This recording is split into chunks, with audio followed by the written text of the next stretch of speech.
The sex tape business. You guys essentially, I mean, the celebrity sex tape business. Right. You guys essentially own that space.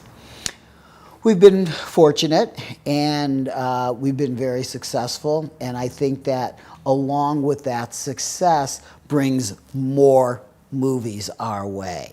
So I think after, I mean, it really started with the Pam and Tommy tape. That was the first one that we did.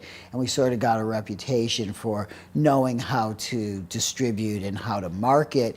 And then there were a few small ones. There was the Janine and Vince Neil tape came after that.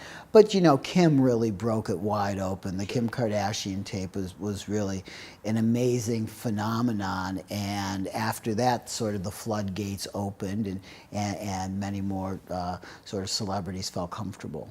Well, the interesting thing about celebrity sex tapes is that when you sort of talk to the outside, population, it almost seems like it's presented as this tape leaked and I had no idea how it happened and it's out there and I'm not making any money off of it and so forth. But the reality is, from what I know about the porn industry, is that you can't legally put out anything like that, any sort of pornography, without having everyone sign off, without having licenses, driver's license, identification, and a bunch of different contracts. That means that everyone's actually involved. Well, celebrity sex tapes, they come in all different shapes and sizes, and they make their way to our office in many different ways. And I think what you see is that sometimes a tape will come to us, and the person who's in it, the celebrity who's in it, will be upset about it, very upset about it. I think Kim is a perfect example. I mean, she went absolutely crazy. Okay, so let's talk about the Kim Kardashian tape.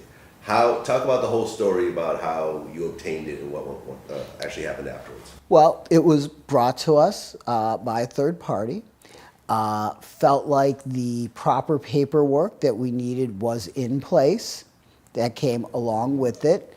Now, that ultimately wasn't the case, but we went out there and said, look, we feel comfortable releasing this movie. Ultimately, we were able to have a conversation with Kim after much back and forth and lots of legal stuff going on, but ultimately she agreed to allow us to put out the tape. We paid her several $1 million. It was an amazing investment for us. And I think it worked out pretty good for her as well. But ultimately, yes, we need to get an agreement. I think what you see, the back and forth in the press, is what happens prior to that, when somehow a tape does leak or a tape is stolen and it does find its way to my desk. And then we sort of reach out and say, look, we'd like to put this out. And the reality is, you can decide not to do a deal with us, that's fine. We will walk away and have nothing to do with it. But the internet's a funny place, and these things seem to find their way out to the internet ultimately. So why don't you come along for the ride, make some money with it, and perhaps it can enhance your career. You guys still ultimately own the actual Kim Kardashian sex tape? Mm-hmm. Right? And yes. on your website and so forth. Correct. I had heard a rumor that she was trying to buy it back.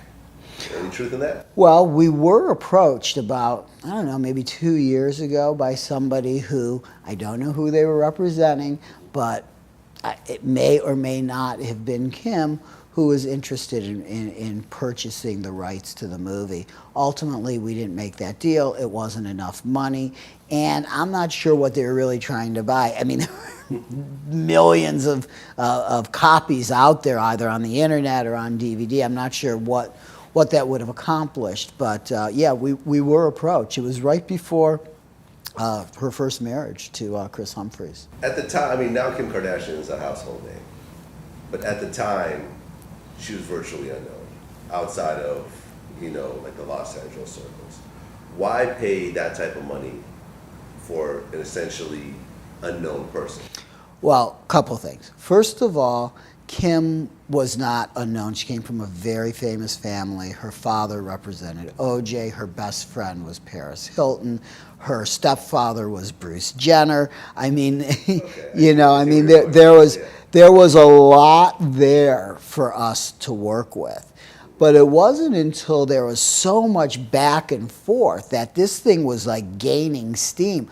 By the time we ultimately made the deal with Kim, she was a household name before the movie even came out because there was so much back and forth legally. Interesting. So the actual process of trying to put it out made Really, her a star. really enhance it. No, I think what made Kim a star, and I'd like to take all the credit for it, but I don't think I can, and clearly the movie was a part of it, but it was the team that she surrounded herself with after.